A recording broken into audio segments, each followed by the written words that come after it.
வணக்கம் நண்பர்களே. அமைச்சர் செந்தில் பாலாஜிக்கு எதிராக சாட்சிகள் சொல்வதற்கு அரசு பணியாளர்கள் 200 பேருக்கு தயாராக இருக்கிறார்கள். பல்வேறு நிலைகளில் உள்ள அதிகாரிகள், பணியாளர்கள் என்று அரசு பணியாளர்கள் 200 பேர் தயார். இவர்களெல்லாம் உச்சநீதிமன்றத்தில் வந்து சாட்சிகளாக, அதாவது அவர் வேலை வாங்கி தருவதாக பணம் பெற்று ஏமாற்றி அந்த பணத்தை மணி லாண்டரிங் செய்து குற்றம் செய்ததாக வழக்கு பதிவு செய்யப்பட்டுள்ளது. இதற்கு சாட்சியங்களை 200 அரசு பணியாளர்கள் இருக்கார்கள். ஆனால் இவர் ஒரு அமைச்சராக இருப்பதால் இப்போது அவர்கள் அமைச்சருக்கு எதிராக நீதிமன்றத்தில் வந்து சாட்சிகள் சொல்வதற்கு பயப்படுகிறார்கள். ஏனென்றால் அமைச்சருக்கு எதிர்த்து அங்கே சாட்சி சொல்லிட்டு அங்கே எப்படி வேலை செய்ய முடியும்? அதனால் இப்போ என்ன பண்ணுறாங்க, வராமல் ஏதோ ஒரு காரணங்களை சொல்லி தப்பிக்கிறாங்க. இதை தெரிந்து கொண்ட நீதிமன்றம், நீங்கள் அமைச்சராக நீடிக்கிறீங்களா அல்லது ராஜினாமா பண்ணுறீங்களா அப்படின்னு ஒரு கேள்வி எழுப்பி ஒரு டேட் போட்டு ஹியரிங் போட்டிருக்காங்க.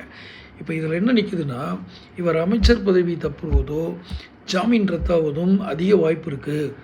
என்ன காரணம்னா, இவரை விசாரிக்கிற அரசாங்கத்தில் இவர் அமைச்சராக இருந்தால் எப்படி நடக்கும் அப்படின்னு சொல்லி என்ன பண்ணுவாங்க, ஜாமீன் ரத்து பண்ணுவாங்க அல்லது அமைச்சர் பதவியை ராஜினாமா டிஸ்மிஸ் பண்ணுவாங்க, நீ தகுதி இல்லைன்னு சொல்லி செய்வாங்க.